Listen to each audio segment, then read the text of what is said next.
So I am a mom of 5, and today I'm going to be sharing what has been my hardest transition as a mom. So going from a 1 child to 2 children to 3, and so on and so on. So if you want to know, if you're interested in that, how my journey has went adding an additional child to the family, then just keep watching. Hi, and welcome to my channel, Shades of Sage, where I share all things motherhood. My name is Tashima. I'm a doula, chef, and mom of 5. And today I'm going to talk about my hardest transition as a mom. So my hardest transition and how postpartum went for me, adding an additional child to the family. Okay. And so for me, the biggest one was going from 3 children to 4 children. And then a very close second is going from having no children at all to becoming a mom for the first time. So let's backtrack a little bit. I'm going to try to go through each one and kind of explain, where I was and how that transition was, for each one. So bear with me. Okay, so obviously going from no children to, now having a child, being a mom, having this child, 24/7, and it's totally different. I always say it's totally different than, helping, like with siblings or whatever, or, if you are someone that watches children as a profession. It's totally different when this child is completely yours and you are responsible for everything at all times until they are 18 or beyond, So like for me, a little quick backstory, I am one of 10. So there are 10 siblings. I grew up in a home with 9 siblings, and I'm one of the oldest. So I got to see pretty much all of my siblings be born besides my oldest brother. And I was very hands-on in helping my parents out. And so I felt like I had a lot of experience with children and, newborns, infants, and all of that. But it's a game changer when you are the one that is now mom. So that was a big adjustment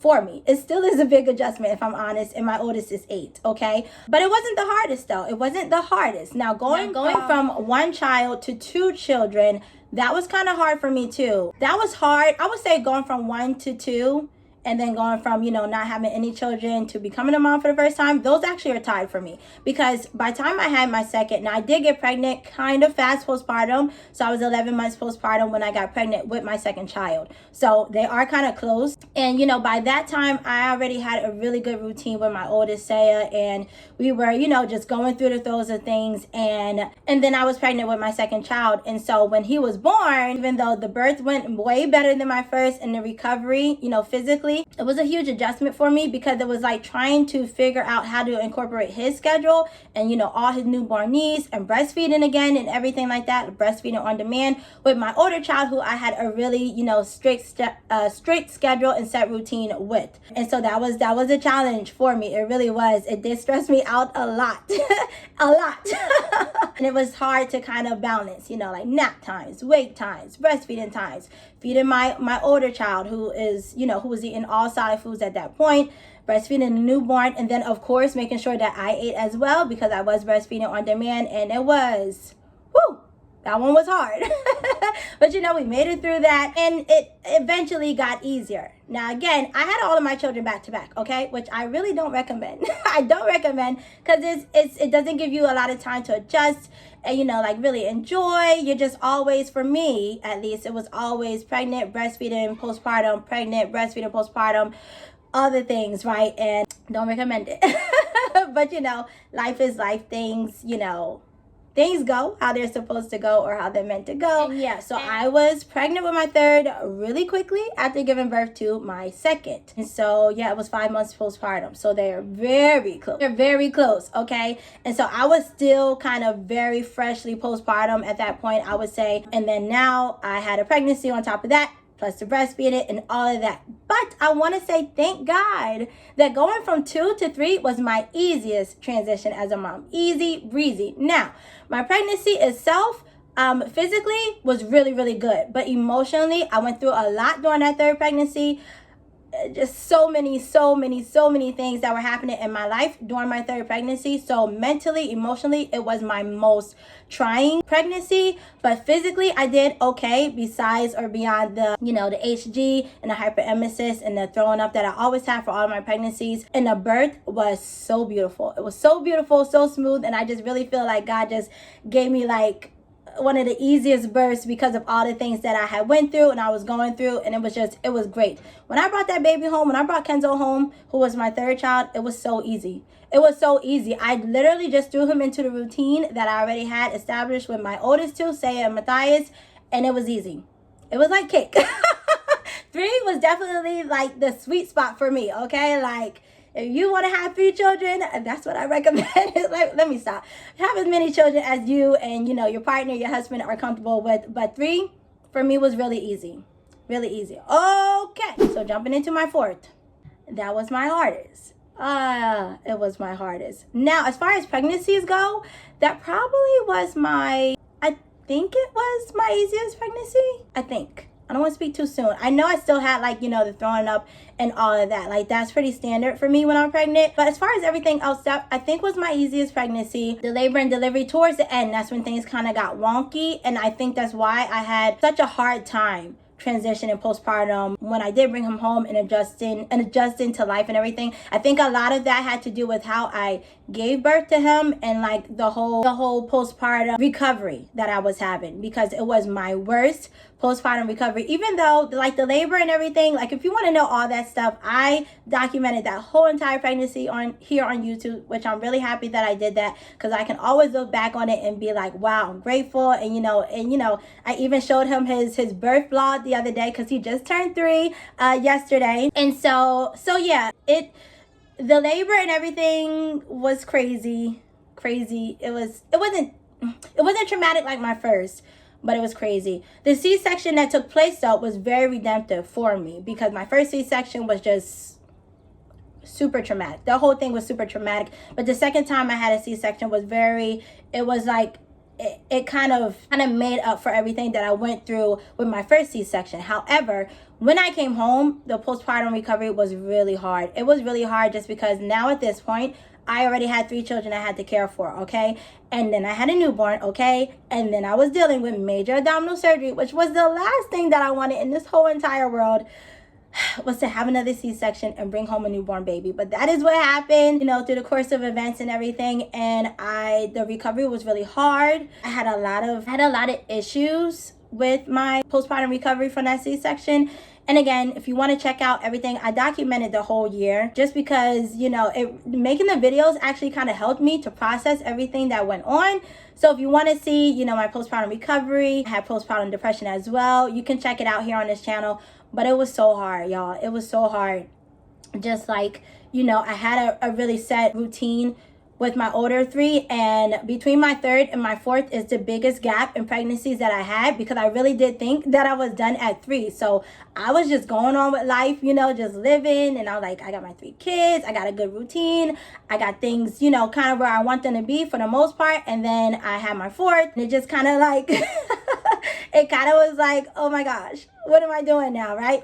And so, but yeah, I did enjoy the pregnancy for the most part, because it was the first time, I think, that I was pregnant and I wasn't breastfeeding anybody. So I really got to just enjoy my pregnancy and just be with my baby and, you know, anticipate him coming home. I didn't know what his gender was. So, you know, it was a teen green pregnancy as well. So it was really exciting. The birth was really exciting at the end and everything, but recovering from everything that happened was so hard. And then, you know, again, I exclusively breastfeed, so no bottles or pumping and anything like that. So it's just 24 hours on demand.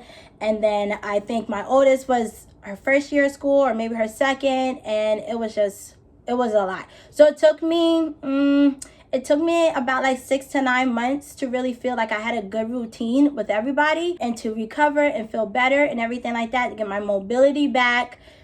It was a lot. So that was my hardest one. And I think a lot of why it was so hard for me is because of the way that my birth went, and because of how I was healing very, very, very slowly physically from the C-section. Okay. And so that was really hard. But once I got into the swing of things and, you know, got a good routine down, you know, I kind of did a mix of both. So I kind of incorporated him into our schedule. But then I also at this point was like, you know what?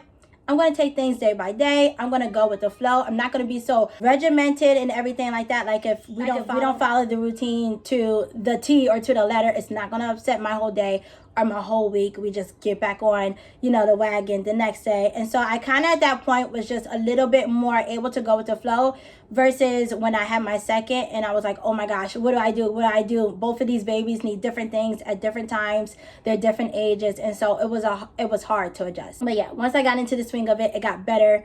I healed very, very slowly. And then I got pregnant with my fifth. Now that one was a complete surprise. A complete surprise for me. Because, I really did think I was done at 4. But God said no. And in hindsight, I really am happy and grateful that I did have my fifth child, because she is the second daughter that I was longing for years and years and years. So I am so grateful to God for blessing me with my daughter. The pregnancy itself was not too bad. Physically, I really didn't have no issues. Thank God. I really didn't have no issues. I was able to work, and I was breastfeeding for a little bit. I was still breastfeeding my fourth child, Asa, but I weaned him just because I knew I needed a break before the new baby was born. And so that's what I did. I weaned him. And then I was able to enjoy the rest of the pregnancy, and get prepared for the fifth child. So bringing her home was not really a big thing. I'm just trying to think, even though it's not really that far back in my mind, because she just turned 1 herself. Yeah, it really wasn't bad. I feel like now, even though I am really still big on my schedules, I'm really still big on my routine, because it helps me to get through my day. It helps me and all the kids to know this is what we're doing today. This is what is expected of you, what's required of you. If we have free time, we can do something fun. Yeah, so bringing her home honestly was not really a big thing. It was a planned home birth. I ended up going to the hospital at the very, very, very last minute and pushed her out, within an hour of getting there and all that stuff. So coming back home was like, what's another one,